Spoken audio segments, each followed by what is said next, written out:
Hello everyone, welcome to our channel. இன்னைக்கு வந்து நம்ம பீர்க்கங்காய் தோல் வச்சு துவையல் எப்படி பண்றதுன்னு பார்க்க போறோம். சோ இது வந்து பாத்தீங்கன்னா நமக்கு ரைஸோட சேர்த்து சாப்பிடுறதுக்கு ரொம்ப நல்லா இருக்கும். அதுக்கு அப்புறம் வந்து பாத்தீங்கன்னா இட்லி தோசைக்கு வந்து நம்ம சாப்பிடலாம். ரொம்பவே சூப்பரா இருக்கும். ஹெல்த்தியும் கூட. இந்த காயை பொறுத்தவரைக்கும் நம்ம வந்து அதோட ஸ்கின் வந்து நம்ம இதுக்கு யூஸ் பண்ணிக்கலாம். பொரியல் பண்றதுக்கு யூஸ் பண்ணிக்கலாம். கூட்டுலாம் பண்ணலாம். சாம்பார்லலாம் போடலாம். சோ அதோட தோலை வந்து இந்த மாதிரி துவையல் அரைச்சோம் அப்படினா வெறும் ரசம் வச்சிட்டு இந்த துவையல் வச்சு சாப்பிடுறதுக்கு கூட ரொம்ப சூப்பரா இருக்கும். இதுல என்னென்ன ingredients எடுத்துர்க்கேன் அப்படின்றது வந்து நான் உங்களுக்கு description boxல கொடுத்திருக்கேன். சோ அதுல நீங்க செக் பண்ணிக்கோங்க. ஃபர்ஸ்ட் நம்ம pan வச்சிட்டு நான் வந்து ஒரு 2 டீஸ்பூன் ஆயில் விட்றேன். இது எல்லாத்தையும் நம்ம ஃபர்ஸ்ட் வதக்கி எடுத்துக்க போறோம். நெக்ஸ்ட் வந்து பாத்தீங்கன்னா அந்த கட்டி பெருங்காயம் இருக்கு இல்லையா? சோ அது வந்து கொஞ்சம் ஆட் பண்றேன். நான் ஆல்ரெடி பீர்க்கங்காய் பொரியலும் போட்டுருக்கேன். அதுக்கான லிங்க்கும் உங்களுக்கு description boxல கொடுக்கிறேன். செக் பண்ணிக்கோங்க. அதுக்கு அப்புறம் வந்து பாத்தீங்கன்னா காரத்துக்கு ஏத்த போல நம்ம வந்து மிளகாய் சேர்த்துக்கலாம்.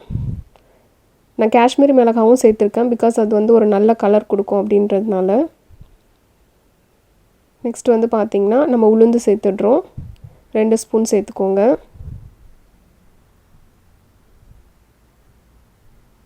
இதெல்லாத்தையும் சேர்த்து நல்லா கலந்து விட்டுடலாம்.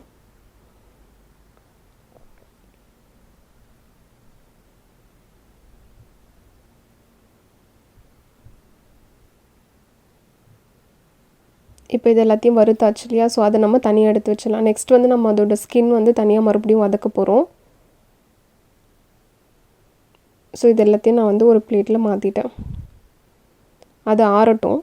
நெக்ஸ்ட் வந்து பார்த்தீங்கன்னா அந்த ஸ்கின்னை வந்து நல்லா வாஷ் பண்ணிவிட்டு மஞ்சத்தூள் உப்பு போட்டு நான் வாஷ் பண்ணியிருக்கேன். ஸோ நல்லா வாஷ் பண்ணிவிட்டு குட்டி குட்டியாக நான் வந்து சாப் பண்ணி வச்சுருக்கேன். ஸோ அதையும் இதில் சேர்த்துடலாம். உங்களுக்கு ஆயில் இருந்தால் இந்த ஏற்கனவே நம்ம போட்டோம் இல்லையா அந்த ஆயிலோடு வதக்கலாம். ஆயில் இல்லைன்னா நீங்கள் மறுபடியும் ஒரு டீஸ்பூன் வந்து சேர்த்துக்கோங்க. இது எல்லாத்தையும் சேர்த்து நல்லா வதக்கலாம்.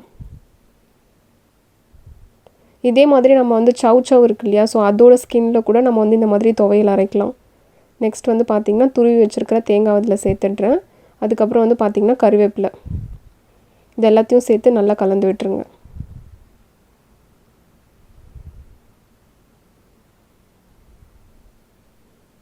இது வந்து பார்த்தீங்கன்னா சப்பாத்தியில் கூட நல்லா ஸ்ப்ரெட் பண்ணிவிட்டு ரோல் பண்ணி கொடுத்தா குழந்தைங்க அப்படியே சாப்பிடுவாங்க. ரொம்ப ஹெல்த்தியும் கூட.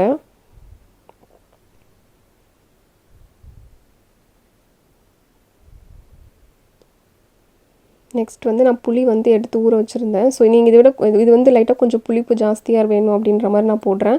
உங்களுக்கு புளிப்பு ரொம்ப வேண்டாம் அப்படின்னா இதில் பாதி அமௌண்ட் போட்டால் போதும். இப்போ நான் சேர்த்துருக்கேன் இல்லையா? அதுலேருந்து பாதி அமௌண்ட் போட்டால் போதும்.